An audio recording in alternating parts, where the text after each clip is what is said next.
unless we are It's fine. speaking. We're live. Awesome. I think we're live. Thank you, everyone who is joining in. I'm Harshit, part of the investment team at Kalari Capital. And today we have Karan, founder and CEO of Triple Tap Games, and Pearl, founder and managing director at Eximius Ventures, joining in to this LinkedIn Live, where we talk where we talk about a lot of things gaming. And thank you so much, Karan and Pearl, for taking the time out of your schedule to join this. But yeah, you know, we'll would love to do a deeper dive on a couple of topics that we had discussed, and would love to get thoughts from you around those points. So yeah, anything you want to add, both Karan and Pearl? Thank you, Harshit. Thank you for having us. It's our pleasure and look forward to the discussion. Yeah, thank you so much for having us. Looking forward to it. Awesome, awesome. Karan, cool. So yeah, we have been, fortunate to sort of partner with you in the pre-seed round that we announced a few weeks back. And this is your, I think, third stint in gaming. So why don't we start with, let's say, your journey in the Indian gaming market, and what sort of, like, again, motivated you to create Triple Tap Games? So maybe a little bit about your journey, and how the entire concept of Triple Tap Games, the thesis behind it, sort of came into your mind. Cool. So I've actually been in love with game development since probably 2009, 2010. I did my education in game development. Then post that, I came back to India, started up a company called All in a Day's Play, which was mainly started with the aim of making trivia games for Western audiences. My co-founder and I sort of at that time saw the potential of mobile games.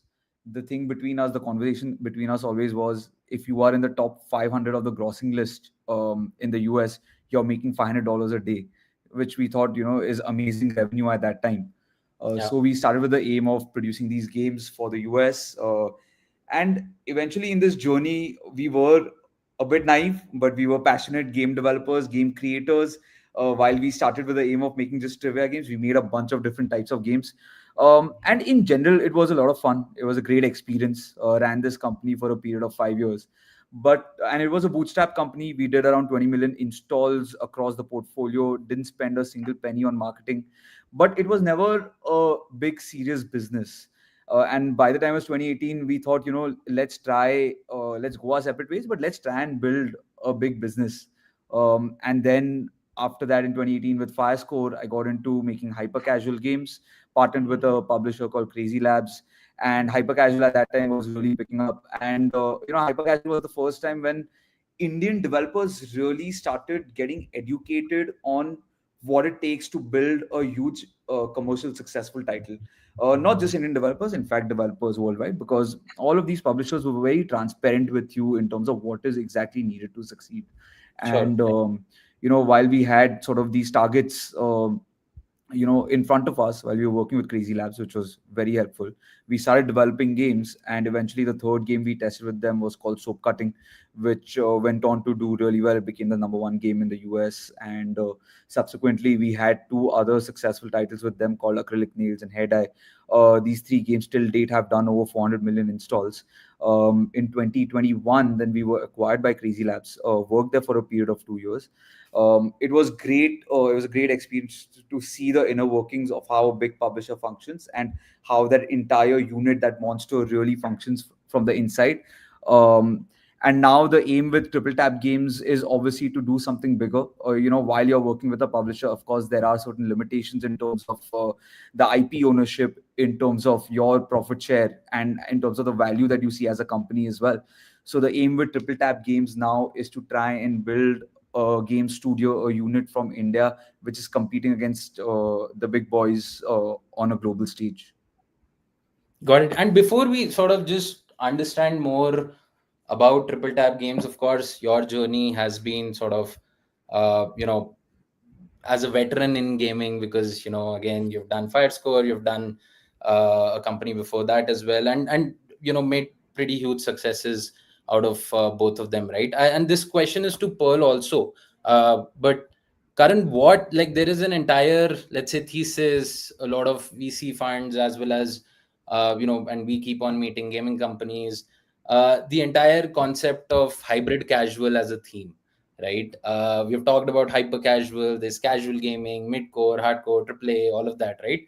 This is a theme that sort of emerged about 2 3 years back on the global front, and now a lot of companies in India are sort of starting up in this space, right? So your learnings, particularly from hyper casual, because that's where you scaled massively a couple of titles, right? And you saw the entire journey to, let's say, a hybrid casual, which is what Triple Tap's focus is as well, right? So what were the key, let's say, rise and fall of hyper casual, and then the entire theme of hybrid casual picking up? So what, let's start with a simple question: what exactly is hybrid casual? A lot of people still get confused, new to gaming still get confused between hyper casual, casual, hybrid casual, mid-core.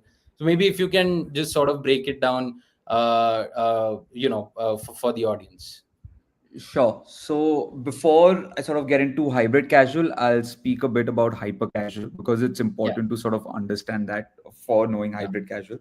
So hyper casual games are bite-sized experiences. You can compare them to Instagram Reels in a way, wherein you sort of like consume that reel.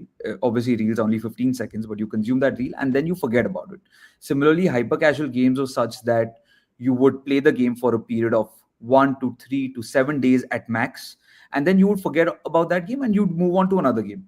So there were these bite-sized experiences where there wasn't enough sort of gameplay content for more than a period of 7 days. So people were really making it for short spurts of entertainment, and it survived really well because it relied heavily on low cost per installs. So my cost to acquire a user would be somewhere in the range of maybe 20 to 50 cents, and that would mean that I would need the player to just play for a period of 3 to 7 days to entertain the player and to basically make back the yeah, amount. Now yeah, that was hyper casual, but due to certain market conditions, Apple's ATT rollout, market saturation, because of which the CPI went up, uh, there really came about a need for hyper casual publishers to switch to hybrid casual. What hybrid casual basically means is that it takes the simplicity of hyper casual, which was so good at onboarding players onto the game, and at the same time, it takes a core mechanic that can be played by players for a period of 30 to 60 days and upwards of that even. And this is because the core gameplay is so powerful that it can scale in difficulty and can entertain players for that long. So hybrid casual games rely on that as one thing. The monetization is a big factor as well. So hyper casual games relied only on ad right, monetization. Hybrid casual games have ad and IAP monetization both, and IAP monetization becomes important not just on the fact that it helps to obviously add another layer of monetization, but it complements your ad monetization as well, because if there are IAP users in your game, the ad networks are bidding more for players in your game as well, which leads to higher CPMs, which leads to higher revenue. And in general, I think it's a lot about the payback periods as well. So hyper casual games had payback periods of 7 days. Hybrid casual games have a payback period of 30 days and upwards, whereas casual games are looking at 6 months to a year and even upwards of that. And also because these games, because the payback periods and the length of these games are sort of, for hyper casual, it's you need to only build content for 7 days. So you're building a much smaller games. A hybrid casual game takes slightly longer to develop, maybe 3 or 4 months longer to develop, whereas a casual game takes even longer yeah. to develop. So the cost for developing a hybrid casual game is also lesser compared to a casual game. I think it's also about the depth, right? As you mentioned, the content piece basically, or the content of Yeah, the game. It's maybe people will play for a certain amount of time, hyper casual, but it's similar mechanics that sort of you play for a certain amount of time, and then there's no depth in it. There's no sort of core loops inside the game itself that keeps you engaged. But exactly. fair, I think, Pearl, just sort of the similar question to you, not question, but I think you and Kalari, like Eximius and Kalari, have been very active in the gaming ecosystem, right? With the investments and partnering with stellar founders like Karan. So, what has been your core thesis at Eximius? regarding the rise of hybrid casual, and how do you see this shift across the market? Yeah. So, at Xemius, as you rightly pointed out, Harshit, we've been quite excited about the Indian gaming space. In India has today almost 600 million gamers, and that's over 30% of the world gaming population that's residing within one country. And as a part of that, the thesis within hybrid casual, of course, was a little bit more bottoms up for us.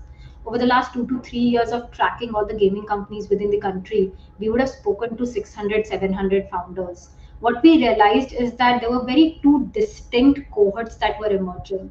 One was on the hyper casual side, which is very easy to build.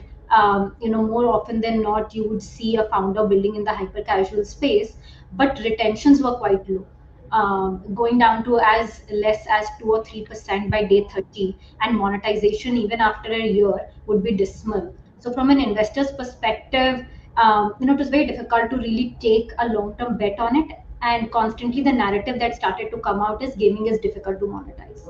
On the other side, we were seeing deeper games that were coming up, like your mid-core and casual games. But the problem with this was it would require $2 to $3 million to build it. Also, very long time frame. And knowing how the Indian ecosystem was evolving, it wasn't very easy to also sort of take a bet on that front because it requires more patient capital. More importantly, we also saw that distributing these games were difficult because a large chunk of the Indian population still has low spec phones and devices where you're not able to play the games that have a lot of depth. So automatically, the third arena that sort of came about during our conversations, discussions, and research was hybrid casual. That if we want to build not just for India but also for outside, we need to start looking at game mechanics that are simple enough, like like hyper casual, so that you Yeah. can easily acquire users. You are able to sort of get them engaged, but to be able to retain and monetize, you need meta loops and you need sort of deeper engagement levels. At the same time, if you see globally, we were seeing this trend post the privacy laws change, that a lot of casual games were also including mini puzzles, your sort of mini games within their levels to play on the same sidekick. So all of these combined sort of gave us the insight that the next level of games that have to come out need to be a combination of the two. And at that time, we came across Karan. Karan had a phenomenal insight into how he wanted to build. So of course, we went ahead and took a bet. Awesome. No, I think fairly, resonate with what you said. I think over the last 3 4 years, the amount of time we have spent in gaming, just speaking to founders, understanding how things sort of have shaped up globally as well as from an India perspective, right? Because again, there's always this sort of question, or I would say just a dilemma that can Indian products or can products be built from India for the world, right? So I think, Karan, would love to get your thoughts. Gaming has always been done that way, right? Whether you take the likes of Play Simple or other successful studios, or in general, I think the core focus has been that you also get to monetize or you build games content that is very appealing to audience outside as well, right? So how do you see, let's say, India from an overall perspective, from talent, from resources, capital, all those things, to be able to build global products from India itself? So, India obviously historically has had an advantage of cost arbitrage. But the Yeah, one problem that we've seen in the Indian gaming market is that, especially when I compare it to Turkey, and that would be the benchmark. sure. But, Yeah, the comparison there is that Turkey had some really huge successes very early on in the mobile gaming industry. And because of those successes, there were a lot of talented people who trickled down into making other companies as well. yeah, um, we didn't see that, unfortunately, in India in between maybe 2015 to 2019 or so. But now in the last few years we have seen that happen. Play Simple, of course, is a prime example of this, and it benefits the ecosystem greatly. There is, of course, Gameberry Labs as well, which is doing extremely well, yeah, and there are a few other studios which are starting to find success as well. And the talent really in the Indian ecosystem is there from a game development point of view. But when it comes to marketing, monetization, data analytics, that is something that we have lacked in previously. But because people are getting experience at these companies and there is more awareness, there is talent being developed within these modules as well.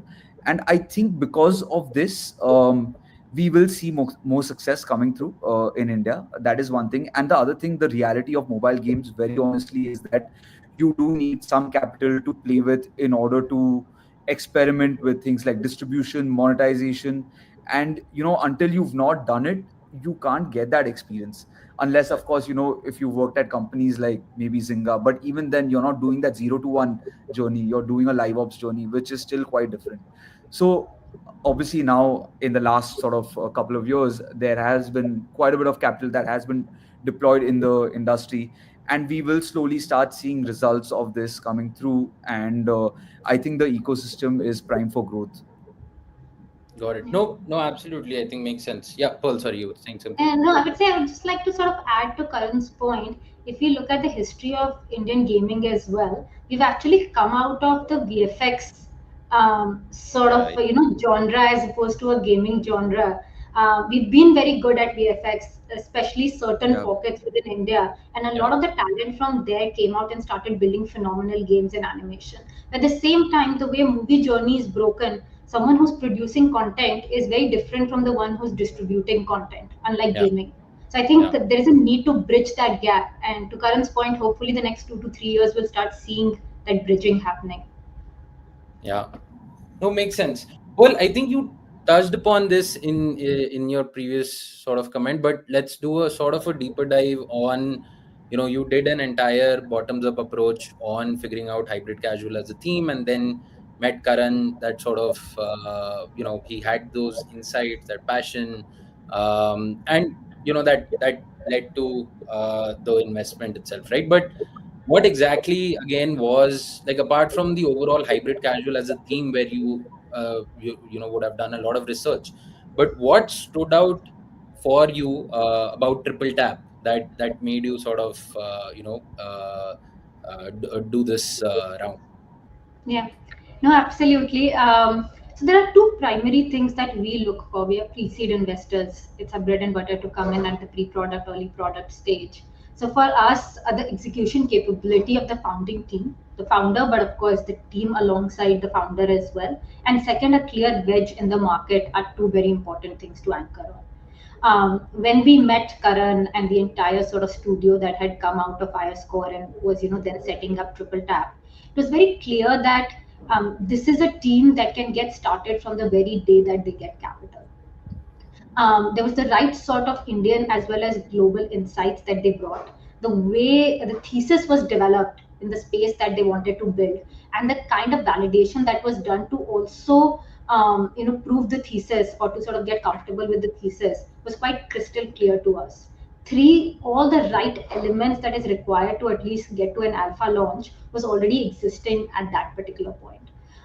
Plus, of course, with Firescore Interactive and having sort of sold that to Crazy Labs, working with Crazy Labs, there's very clear evidence that the team knows or has worked with the best of the best in the world and can bring some of those know-how and learning to the Indian ecosystem or to this particular studio. So overall, the execution package was really coming across. And I think the second part was the clear wedge. The more we studied, because this Triple Tap is wanting to do women-centric puzzle games for the global audience, starting with Hidden Object. And Hidden Object was such an overlooked area. I mean, the last real game has come out in the early 2010s, like 2012, 2013. Since then, there hasn't been any evolution. I mean, if you see within the gaming ecosystem, AI has come in, different kind of creatives and art forms have come in, different kind of mechanics have come in, and really this genre has not played with it.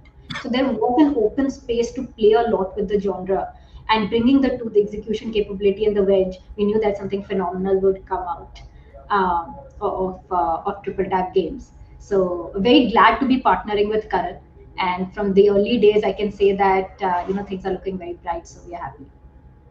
No, awesome. I think very similar thoughts, and excited to co-lead the investment with you. But you've touched upon two, three points that I want to do a sort of a deeper dive on. But let's start with Karan. We have talked about the market, we have talked about hybrid casual, hyper casual, everything, right? Let's talk about purely triple tap games. What are you up to? What are the plans? Where did you see this white space? And hybrid casual again is a broad spectrum, right? And as Pearl mentioned, hidden object, women centric puzzle games, global audience, right? So just maybe take some time to elaborate on all what makes triple tap, right? So yeah. Sure. So I'll break it down from the hybrid casual perspective. Now, when we were thinking of starting this new company, we were very clear that we want to build in hybrid casual, and this is due to several reasons. But I think what we can do in hybrid casual is we can take our experience from hyper casual in terms of really identifying which games are marketable, and that is one big factor, and that is a one big reason why we got success in hyper casual in the first phase. So that is one thing. The other thing is that we do not believe in keeping our development times long. It's very important for us that we keep testing things in the market and keep getting validation as quickly as possible and throughout this entire process, so that as we are building and eventually scaling the game, at every given point we have validation coming from our target market and from real users that we're going down the right path. Otherwise, game development can become really expensive if you're spending a year Yeah. just putting your heads down and building and not really testing things. So hybrid casual was one obvious thing for us. The second question really was that what do we do in hybrid casual now? Because if you look at the global publisher market, they are trying to explore a variety of different genres. And while that approach works really well for them, because obviously they have hundreds of developers working for them, we don't have that luxury.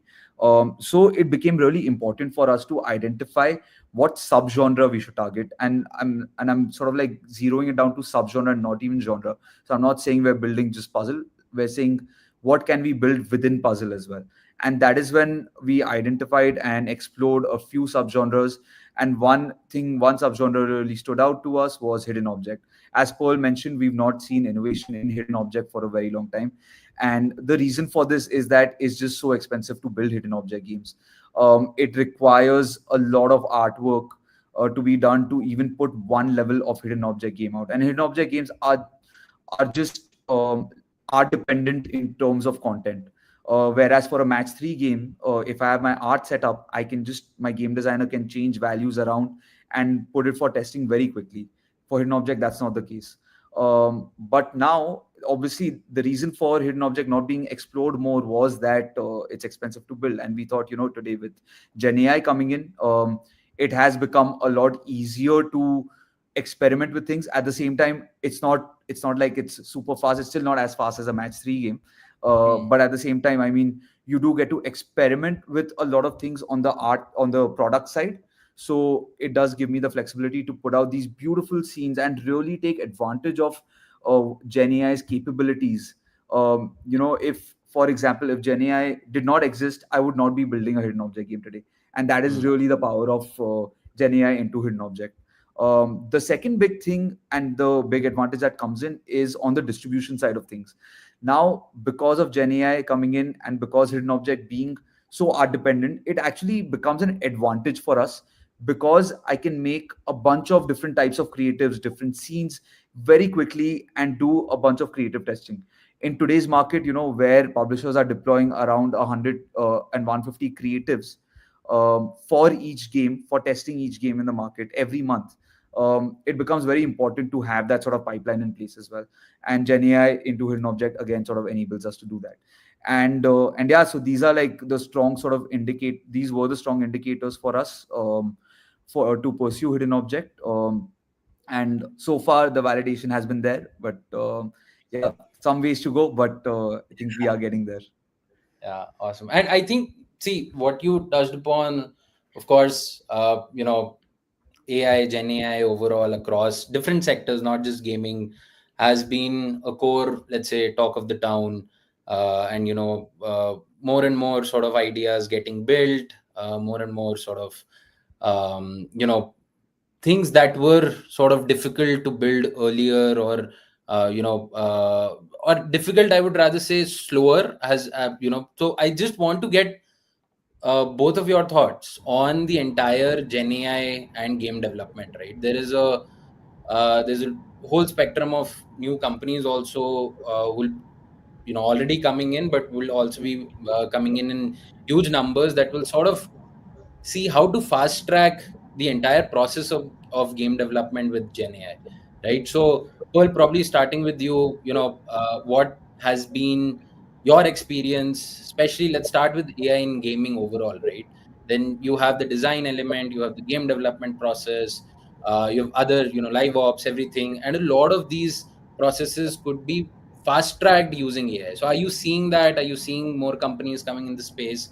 What is your overall, let's say, thesis around Gen AI in the gaming sector? Yeah, no, we are quite bullish about AI across consumer tech, I would say in general, and more so within gaming.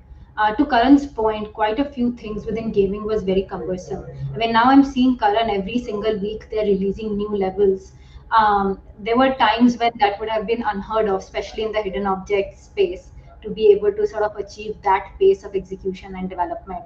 I would say that, while we are bullish, I also want to sort of say that we're not overly optimistic because these are early days of Gen AI. There are certain things that can be achieved and certain things that still requires creative input and manual effort. So let's say, like, if I were to divide this into all three segments, which is the initial ideation and design of prototyping, then the second would be the actual sort of designing of levels, and third is sort of live op.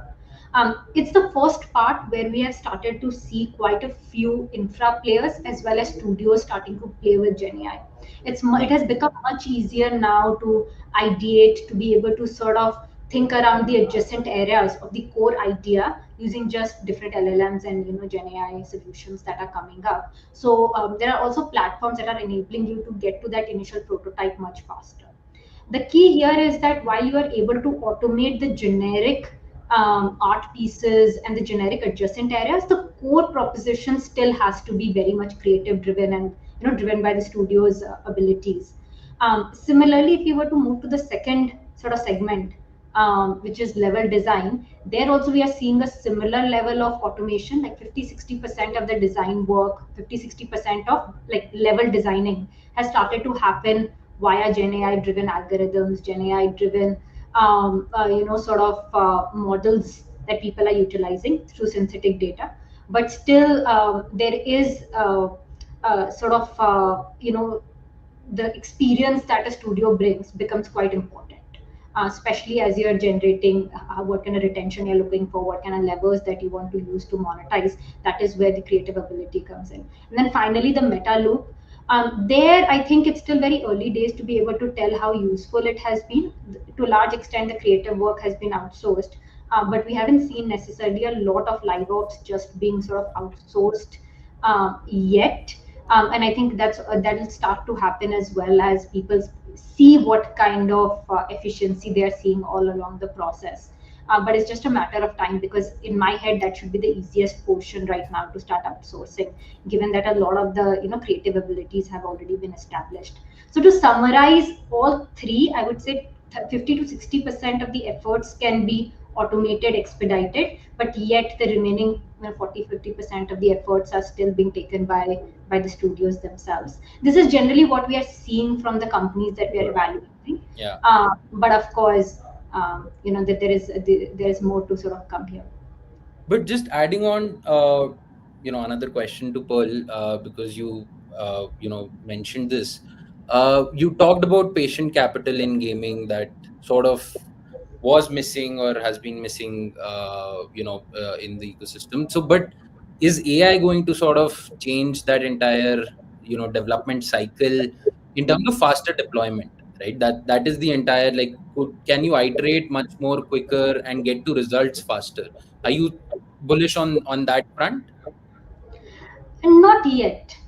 I don't think that you might be able to reduce your time to market as well as the cost, but can it? The difference between a hybrid casual and a casual cannot be bridged by AI. I Hmm. don't think that that level of reduction in cost and time can actually come from AI, because it still does require a lot of iteration and a lot of human effort. So yes, if before you needed 2 years to be able to launch a game and maybe 2 million, you can reduce that to 1.5 million and probably 12 months to launch a game. That can happen, but you cannot necessarily match a different genres, uh, time frame of getting to the market. And that's where still having distinct genres and how what kind of monetization you can achieve in those, or what kind of ROI you can see in those genres, I think that remains a core part of our underwriting. If Got I've it. been able to answer your question. Yeah, yeah, no, makes sense. Absolutely makes sense. But yeah, same question to you, Karan. Like, you would be, playing with AI daily, probably, right? So, how are you seeing the entire, let's say, with your experience at Hypercasual and then with Triple Tap, with AI coming in, and again, I think you did mention it a bit, but just sort of going deeper there. With AI coming into the picture, how have things sort of progressed? Like, is it the design front, is it the development front, is it something else? So maybe your experience overall, because you've built studios when, let's say, AI was there, but probably Gen AI and the sophistication that Gen AI today has, that wasn't there, right? So how have you seen the sort of progression, and what, let's say, I wouldn't say automation, but like in your core workflow, what has sort of AI helped you with? So I do agree with Pearl on the fact that it has sort of maybe made the process a bit faster, but it's not sort of like significantly sped things for most types of games. For hidden object, it's very different, of course, because you are so art dependent. You can sort of like Genia is very conducive for hidden object.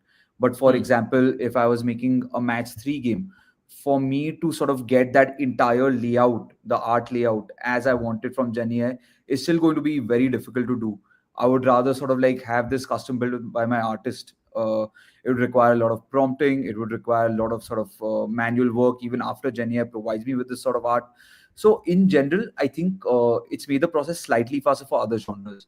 But for hidden object, it's definitely sped things up quite significantly. I do think that even for prototyping right now, while, for example, if I'm building a 3D game, it might be able to sort of provide me with 3D models, which I can integrate into the game. But even then, it doesn't have that level of accuracy to sort of go deeper into the prompts and sort of really customize things the way I exactly want to. There will still be some amount of manual work required. So we're still a bit far away from getting to a point where prototyping will happen significantly faster than what it used to. But definitely there are some basic things that Gen AI sorts out for you quite quickly. That is one thing. The other thing that it really helps in is actually video production, especially in terms of developing hooks for your videos. Yeah. So if you're sort of if you've sort of like done UA videos or looked at game videos, what they generally do is that the first 3 seconds they have a problem statement that they show. For example, with hidden object, you show a woman who's looking around the scene and she's trying to find objects. Now, to do this on a video production level would generally be very expensive and it would take long to do. But now, Hmm. with just prompting, with, for example, with Google VO2, I can really get this done in a span of around 4 to 5 minutes. So it has sped up things on the user acquisition side as well. And where it's providing advantages, where we're starting to see a few early signs, is Genia is AI in general helping in monetization actually, Hmm. especially with ad monetization. We've seen a few examples of a product called AirBridge, which basically provides you with an AI tool. Which you can integrate into the game, and then they will craft custom user journeys in terms of when they should be showing ads to players and when they should be sort of prompting for rewarded videos. Should they be more aggressive towards that player in terms of the ad profile, or should they not show ads maybe for the first 3 or 5 levels and then start being aggressive? It's still in its early days, but a few big studios have tested it and they've seen a 20 to 25% LTV uplift. So, so those things can also sort of help studios in the future. And live ops, we've heard of a lot of tools coming up which will help game studios with live ops as well, but I've not seen anything in production as yet. Got it. Got it. No, fair. Actually, agree with both of you on and at Kalari, I think AI again in consumer tech, in gaming, and across, I think has been a core focus for us. So when we are seeing that, with Triple Tap, with other companies as well, that how the original workflows have sort of slightly changed. Of course, it for the good, and maybe things, especially on the game development front, are sort of getting fast tracked in a certain sense, right? So when it comes to deployment and this, right? So I think it will be an interesting sort of period over the next 2 3 years to see how how much more AI can sort of contribute in the entire game development process. But I think one thing, Karan and Pearl, you were mentioning, what made you sort of invest in Triple Tap Games, and I think one thing that stood out for us at Kalari also was the team, right? And you again, I think, touched upon it. But basically, it's rare to see people who have been with you since, I think, more than 7 8 years now, since your first company, Karan, and Yep. they were at Firescore and then now at Triple Tap Games. So talk a little bit about the team. I think that was one of the key things that stood out for us also. They bring in experience in the gaming industry, as well as have sort of been there with you throughout your entire journey in gaming, right? So maybe you can talk about how how the team is shaping up at Triple Tap, and yeah. Yeah, so so some of them have in fact been with me for over 10 years even. And it's I'm lucky, of course, that sort of they've stuck around with me. It makes a big difference because, of course, the camaraderie is there, the chemistry is there. We know what to expect from each other. We know when to push each other's buttons as well. So all of that does end up making a big difference. The team has been a very product focused team. So the team we've had developers who've sort of had experience at All in a Display and then at Firescore and then at Crazy Labs, which really boosted their experience to another level because we were working with other game developers from Poland. You could really see sort of that professionalism in those developers, in the culture, which they really took on as well. And they really got upskilled because of that, and it really helped. It's really helping the team today as well. And the art team as well has been with me for a very long time. But again, they've developed with the industry and with the trends of the industry. So in general, I think we've grown together. We've seen like each other's journeys firsthand. And of course, I think if you're running a startup, it becomes very important that if you're winning as a company, then the entire team is winning with you. It's not just the founder, really, it's everyone else in the team. And luckily, they got to see some of the upside from what we had at Firescore as well. Got it. Got it. Pearl, anything from your side on the team? I think I remember both of us spending a lot of time with Karan on how the team has been shaping up with respect to new hires, but at least the folks from Firescore and everyone, you spent a lot of time. So what were your sort of thoughts around? Yeah, I mean, when we started to look at it, I mean, it was quite clear that a lot of people who have worked with Karan have great respect for him, and people have stuck around.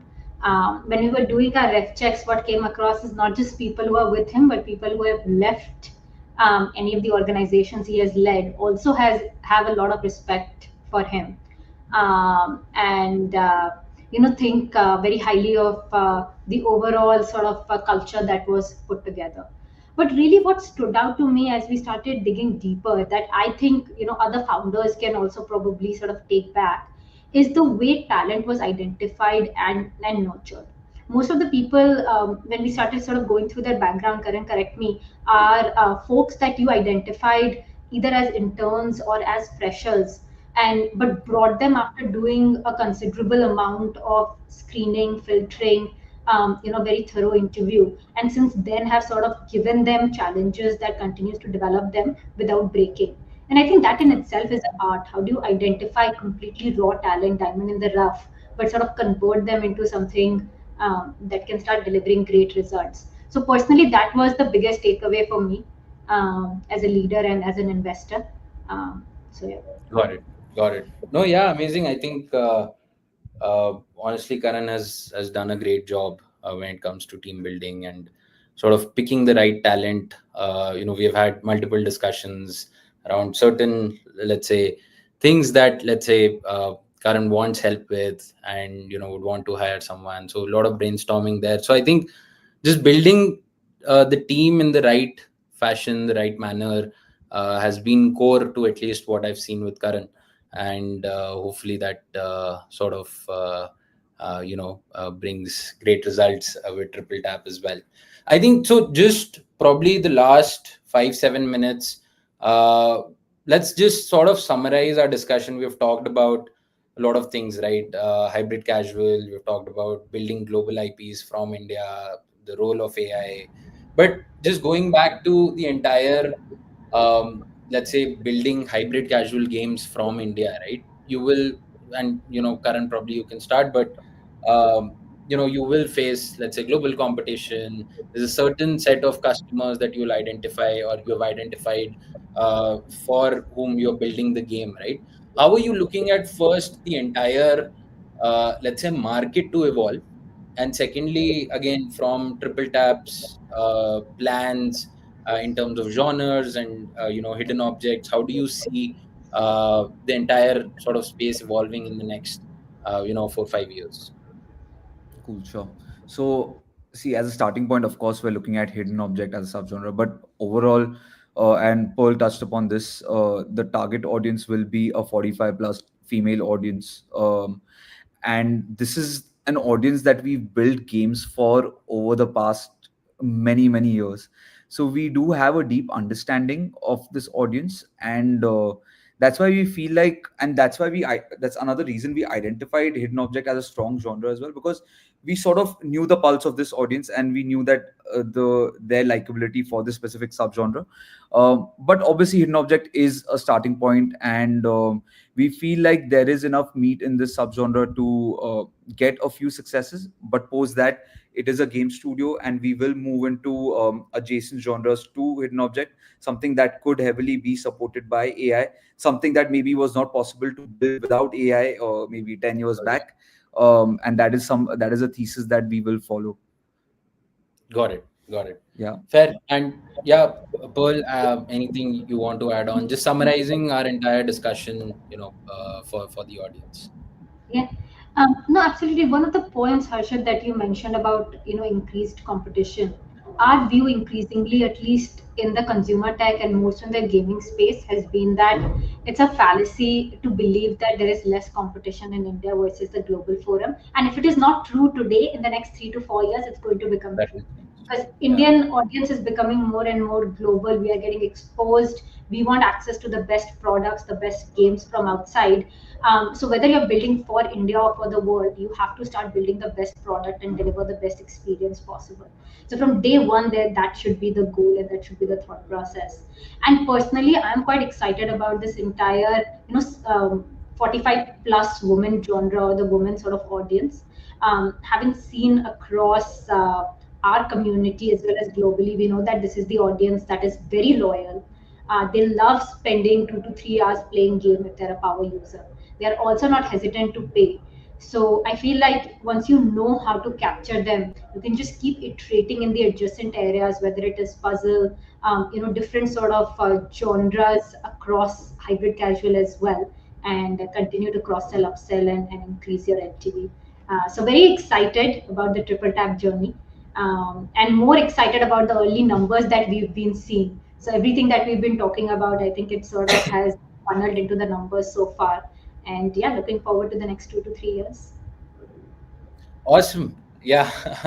I think very well summarized by both of you. And, in the last 45 minutes, I think we've touched upon a lot of key topics that have been going around from, let's say, the overall gaming industry in India, right? Building for the world, hybrid casual as a genre, picking up globally first, and then, a lot of, let's say, new studios or new concepts coming up in India to build for the globe. And of course, the hottest topic, AI, right? And how AI is sort of going to change a lot of things, right? But I think a lot of key things to sort of take away from this discussion, for any gaming entrepreneur, listening to this, and hopefully we'll see a lot more.